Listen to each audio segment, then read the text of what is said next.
Bonjour à toutes et à tous et bienvenue dans The Cozy French.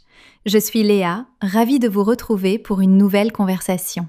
Bonjour tout le monde, moi c'est Mathieu et aujourd'hui je suis heureux de parler d'un sujet que je maîtrise parfaitement, les erreurs. Tu en fais souvent?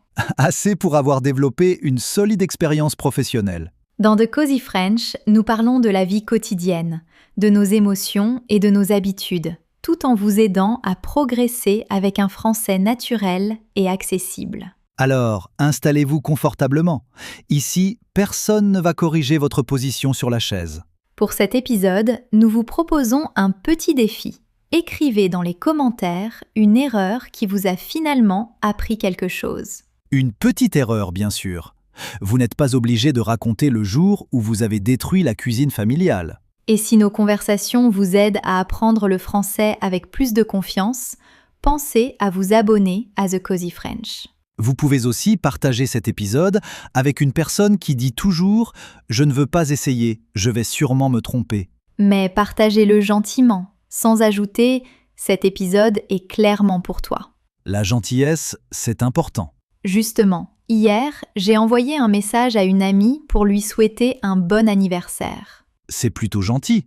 Oui, sauf que son anniversaire est le mois prochain. Tu avais seulement quelques semaines d'avance. Elle m'a répondu « Merci, mais dois-je m'inquiéter pour ta mémoire ?» Et tu as eu honte ? Pendant quelques secondes, oui. J'ai regardé mon message comme si j'avais commis une erreur historique. Pourtant, ton amie a probablement ri. Elle a beaucoup ri.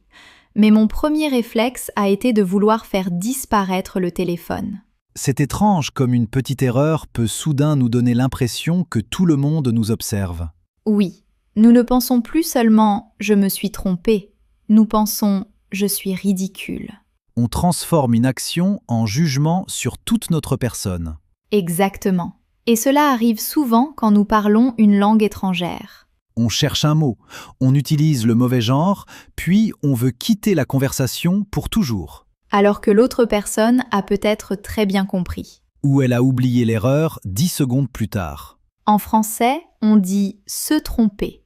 Cela signifie faire une erreur sans forcément le vouloir. Par exemple, « je me suis trompé de date » ou « je me suis trompé dans le calcul ». On peut aussi dire « faire une faute », surtout pour une erreur de langue, d'orthographe ou de comportement. Mais une faute de grammaire n'est pas un crime. Heureusement. Sinon, les prisons seraient remplies d'étudiants en français.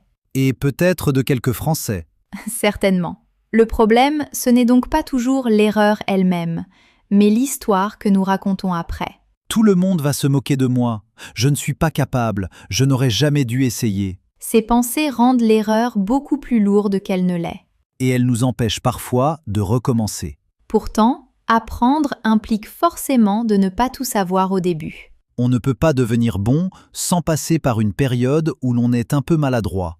Comme un enfant qui apprend à marcher. Personne ne lui dit « Tu es tombé, ce projet n'est clairement pas pour toi ». On l'encourage à se relever. Nous pourrions peut-être nous parler de la même manière. Donc, la prochaine fois que nous nous trompons, essayons de dire simplement « D'accord, ce n'était pas correct. Qu'est-ce que je peux apprendre ?» Cela ne supprime pas la gêne, mais cela l'empêche de devenir une condamnation. Et parfois, une erreur reste seulement une histoire amusante, comme souhaiter un anniversaire avec 1 mois d'avance. Mon amie a proposé de recevoir aussi un cadeau en avance. Elle a parfaitement compris comment transformer ton erreur en occasion. Et c'est peut-être notre première leçon. Se tromper peut être gênant, mais rarement autant que notre imagination nous le fait croire. Une erreur peut être embarrassante, mais elle peut aussi nous donner une information très précise. Par exemple, ne jamais me demander de surveiller un gâteau au four tout en regardant un match. Qu'est-ce qui s'est passé ? Le gâteau est devenu très brun. Disons qu'il avait une personnalité intense. Tu l'avais oublié ? Complètement. Quand j'ai senti l'odeur, j'ai couru dans la cuisine, comme si je pouvais remonter le temps. Et qu'as-tu appris ? Que ma mémoire n'est pas un minuteur fiable. Voilà, l'erreur t'a montré qu'il fallait changer ta méthode, pas abandonner la cuisine. Maintenant, je mets 2 alarmes. 2 ? Une pour le gâteau et une pour me rappeler que la première alarme concerne le gâteau. C'est prudent. Souvent, nous regardons une erreur comme une preuve de notre incapacité, alors qu'elle indique simplement ce qui doit être ajusté. Donc, au lieu de demander « Pourquoi suis-je si mauvais ?», on peut demander « Qu'est-ce qui n'a pas fonctionné ?» Exactement. Cette question est plus utile et moins violente. Prenons un étudiant qui oublie tous les nouveaux mots qu'il apprend. Il peut penser qu'il n'a pas de mémoire. Mais peut-être qu'il lit seulement une liste une fois, sans réutiliser les mots. Son erreur lui montre alors qu'il doit changer sa façon d'étudier. Faire des phrases, revoir les mots plusieurs jours ou les utiliser dans une conversation. Oui, l'erreur devient une sorte de message. Cette méthode ne suffit pas encore. J'aime le mot « encore ». Il laisse la porte ouverte. Tout à fait. Dire « je ne sais pas faire cela » semble définitif. Dire « je ne sais pas encore le faire » permet de continuer. En français, on peut dire « tirer une leçon de quelque chose ». Cela signifie comprendre ce qu'une expérience, souvent difficile, peut nous apprendre. Par exemple, j'ai raté mon train, mais j'en ai tiré une leçon. Maintenant, je prépare mon trajet la veille. Très bon exemple. Mais toutes les erreurs ne donnent pas immédiatement une grande leçon. Certaines nous apprennent seulement à vérifier si nous avons bien nos clés. Et c'est déjà utile. Il faut aussi accepter que nous répétions parfois la même erreur. Oui, comprendre une leçon ne signifie pas toujours réussir à changer dès le lendemain. J'ai souvent décidé de ne plus laisser la vaisselle jusqu'au soir. Et pourtant, Chaque soir, elle organise une réunion dans mon évier. peut-être que ton objectif est trop vague. Tu pourrais décider de laver ton assiette juste après chaque repas. Une action plus précise. Et si tu oublies, tu peux observer le moment où l'habitude se casse. Souvent, je pose l'assiette en pensant « je le ferai dans 5 minutes ». Voilà une information importante. Le problème commence peut-être avec cette petite phrase. Cette phrase a détruit beaucoup de projets dans ma vie. Une erreur répétée peut donc révéler un obstacle précis, une mauvaise organisation, une attente irréaliste ou une habitude trop forte. Mais il faut regarder honnêtement ce qui s'est passé. Sans chercher immédiatement une excuse. Et sans se traiter d'idiot non plus. C'est un équilibre délicat. On peut dire « Oui, j'ai fait cette erreur. Quelle partie dépendait de moi ? Que puis-je préparer autrement la prochaine fois ?» Et parfois, la réponse est simple. Vérifier 2 fois, demander de l'aide ou commencer plus tôt. Chaque erreur ne nous rend pas automatiquement plus sages. Non. Elle devient utile seulement quand on accepte de la regarder, au lieu de la cacher sous le tapis. Ou sous une couche de crème pour masquer un gâteau brûlé. Cette technique fonctionne pourtant assez bien. Mais tu as raison, une erreur n'est pas seulement un moment où quelque chose a mal tourné. C'est aussi une petite carte qui nous montre où changer de direction. Tu as déjà fait une erreur qui semblait catastrophique sur le moment ? Oui. Il y a quelques années, j'aidais à organiser une petite soirée pour l'anniversaire d'un ami. Tu étais responsable de quoi ? De réserver le restaurant et d'envoyer l'adresse à tout le monde. 2 missions assez importantes. Et j'ai réussi à faire une erreur dans les 2. Impressionnant. Que s'est-il passé ? J'avais trouvé un restaurant italien très sympa. J'ai appelé, réservé une table pour 12 personnes et noté toutes les informations. Jusqu'ici, tout va bien. Puis, j'ai envoyé un message au groupe avec l'adresse.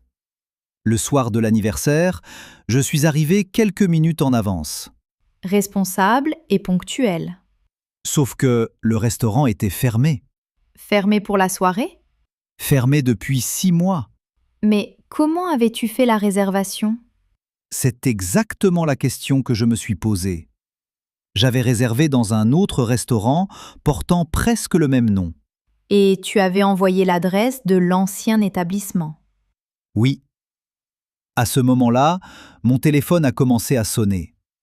Tout le monde arrivait devant une porte sombre. Tu as paniqué ? Complètement. Mon ami m'a demandé « C'est une soirée surprise très originale ?» Au moins, il gardait son humour. Moi, je voulais disparaître derrière une poubelle. Qu'as-tu fait? J'ai appelé le bon restaurant. La table nous attendait, mais elle se trouvait à 20 minutes de marche. Il fallait déplacer 12 personnes affamées. Oui, sous une pluie légère.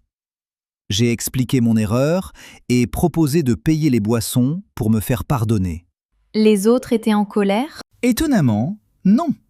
Certains ont ri, d'autres ont ouvert leur parapluie, et nous sommes partis ensemble. La promenade a dû être mémorable. Très mémorable. Nous nous sommes trompés de rue une deuxième fois. Mathieu! Je n'étais plus autorisé à diriger le groupe après ça. Décision raisonnable. Finalement, nous sommes arrivés. Le restaurant avait gardé la table et le personnel a même apporté des serviettes pour nous sécher. La soirée a donc pu commencer. Oui, avec un peu de retard, mais l'ambiance était excellente parce que tout le monde riait déjà de l'aventure. Ton ami t'en a voulu? Pas du tout. Il m'a dit que cette promenade sous la pluie était sa partie préférée de la soirée. C'est drôle. L'erreur que tu pensais catastrophique est devenue un souvenir heureux. Exactement. Mais j'ai quand même appris à vérifier 2 fois le nom et l'adresse d'un restaurant. En français, on dit parfois tourner au désastre quand une situation commence à très mal se passer. Par exemple, la soirée a failli tourner au désastre, mais nous avons trouvé une solution. Ce qui est intéressant, c'est que tu n'as pas caché ton erreur. Je ne pouvais pas vraiment. 12 personnes regardaient un restaurant fermé. Tu as reconnu le problème, proposé une solution et continué. Avec beaucoup de honte tout de même. La honte peut être présente sans nous empêcher d'agir. Oui, j'ai compris qu'une erreur devient souvent plus grave quand on refuse de la reconnaître. Ou quand on cherche quelqu'un d'autre à accuser. J'aurais pu dire que le restaurant avait changé d'adresse sans prévenir depuis 6 mois. Une défense peu convaincante. Très peu. Alors j'ai simplement dit « Je me suis trompé, je suis désolé, voilà le bon endroit ». Et les autres ont accepté de s'adapter. Cette soirée m'a appris que les gens sont parfois beaucoup plus compréhensifs que nous l'imaginons. Surtout quand nous sommes honnêtes et que nous essayons de réparer. Depuis, mon ami raconte cette histoire à chaque anniversaire. Je préférerais qu'il oublie, mais je dois reconnaître qu'elle fait rire tout le monde. Et elle rappelle qu'un événement imparfait peut devenir un excellent souvenir. Oui, parfois tout semble mal tourné, mais une erreur, une marche sous la pluie et quelques amis patients créent finalement une histoire bien meilleure que la soirée parfaite qu'on avait prévue. Reconnaître une erreur est une première étape, mais ensuite, il faut décider quoi en faire. On peut commencer par espérer que personne ne l'a remarqué. Stratégie classique. Pas toujours efficace. Surtout lorsque 12 personnes attendent devant un restaurant fermé. Dans ce cas, la discrétion devient compliquée. Quand notre erreur affecte quelqu'un, il faut souvent commencer par la reconnaître clairement. Sans inventer une explication de 20 minutes? Oui, une excuse simple peut être plus sincère. Je me suis trompée. Je suis désolée. Puis on explique comment on va réparer, si c'est possible. Exactement. Par exemple, j'ai oublié de vous envoyer le document. Je le termine et je vous l'envoie cet après-midi. Cela vaut mieux que « mon ordinateur a vécu une situation très complexe ». Surtout quand le vrai problème est qu'on a simplement oublié. Mais reconnaître sa responsabilité peut faire peur. On pense que l'autre personne va perdre confiance en nous. Pourtant, cacher l'erreur peut abîmer davantage cette confiance. Parce que l'autre découvre alors le problème et le mensonge. Oui. Être responsable ne signifie pas se punir. Cela signifie regarder honnêtement la partie qui dépend de nous. Et accepter que certaines conséquences restent désagréables. Tout ne peut pas être réparé immédiatement. Une parole blessante, par exemple, ne disparaît pas avec une seule excuse. Il faut parfois laisser du temps à l'autre personne. et montrer par nos actions que nous avons compris. Donc, ne pas dire seulement « je ne recommencerai jamais », puis refaire exactement la même chose le lendemain. Voilà. Une vraie réparation contient souvent un changement concret. En français, on dit « assumer ses erreurs ». Cela signifie reconnaître ce qu'on a fait et accepter sa responsabilité, sans fuir ni accuser quelqu'un d'autre. Par exemple, j'ai donné la mauvaise information, alors je dois assumer mon erreur et prévenir l'équipe. Très bien. Mais il y a aussi des erreurs qui ne blessent personne et qui concernent seulement un projet personnel. Comme rater une recette ou choisir une mauvaise méthode d'étude. Dans ce cas, recommencer ne signifie pas toujours répéter exactement la même chose. Sinon, on obtient seulement le même gâteau brûlé avec plus de confiance. On peut changer un détail, utiliser un minuteur, demander conseil ou réduire la difficulté. C'est ce que tu appelles recommencer autrement. Oui, il faut distinguer la persévérance de l'obstination. La persévérance, c'est continuer vers le même objectif. L'obstination, c'est parfois continuer de la même manière alors qu'elle ne fonctionne pas. Exactement. Si tu te perds toujours sur le même chemin, marcher plus vite ne résout pas le problème. Il faut regarder la carte. Ou demander son chemin, même si cela blesse légèrement notre fierté. Ma fierté préfère souvent marcher 20 minutes de plus. Et tes jambes ? Elles sont plus raisonnables. Recommencer demande aussi d'accepter de redevenir débutant pendant un moment. Ce n'est pas agréable. On voudrait reprendre directement au niveau où l'on pensait être. Mais après une longue pause, il peut être nécessaire d'avancer plus lentement. Faire 10 minutes de sport au lieu d'1 heure ou revoir des bases en français. Cela ne veut pas dire que tout le progrès a disparu. C'est simplement le point de départ d'aujourd'hui. J'aime cette idée. Nous ne recommençons jamais exactement de zéro, parce que nous gardons l'expérience de ce qui n'a pas fonctionné. Même nos erreurs viennent donc avec des bagages. Oui, et parfois avec une meilleure carte. Alors, après une erreur, on peut suivre 3 étapes. Reconnaître, réparer et ajuster. Sans passer des semaines à se condamner. Parce que la culpabilité peut nous signaler qu'une chose doit changer, mais elle ne doit pas devenir notre maison. Nous pouvons en sortir avec une action concrète. Finalement, recommencer autrement, ce n'est pas effacer l'erreur. C'est lui donner une suite plus intelligente que la honte, les excuses compliquées ou le même gâteau brûlé une 3e fois. Je crois que la peur de faire une erreur nous empêche parfois de vivre des expériences bien plus importantes que l'erreur elle-même. Comme parler français avec quelqu'un et découvrir qu'on a utilisé le mauvais mot? Oui, on imagine une catastrophe, alors qu'en réalité, la personne demande simplement « Tu voulais dire quoi ?» Cela m'est arrivé en espagnol. Je voulais dire que j'étais gêné, mais j'ai annoncé quelque chose de complètement différent. Tu as survécu ? Oui, mais la conversation est devenue beaucoup plus intéressante que prévu. Voilà. Une erreur peut créer un moment étrange, mais elle ne détruit pas forcément la relation. Pourtant, avant de parler, on veut souvent préparer une phrase parfaite dans sa tête. Et pendant qu'on la prépare, la conversation continue sans nous. Puis, le sujet change et notre phrase parfaite devient inutile. C'est pour cela qu'il faut parfois accepter de parler avec les mots disponibles. Même si la grammaire n'est pas impeccable? Oui, la communication n'est pas un examen permanent. Cette idée devrait être affichée dans toutes les classes de langue. Les erreurs montrent souvent que nous essayons quelque chose de nouveau. Si je ne fais aucune faute en français, c'est peut-être parce que je ne dis que bonjour et merci. Exactement. Pour progresser, il faut sortir un peu de ce que l'on maîtrise déjà.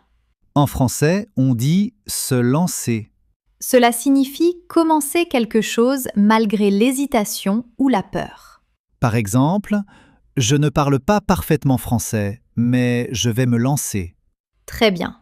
Se lancer ne signifie pas ignorer les risques ou agir sans réfléchir. Je ne vais donc pas réparer seul mon installation électrique pour apprendre de mes erreurs.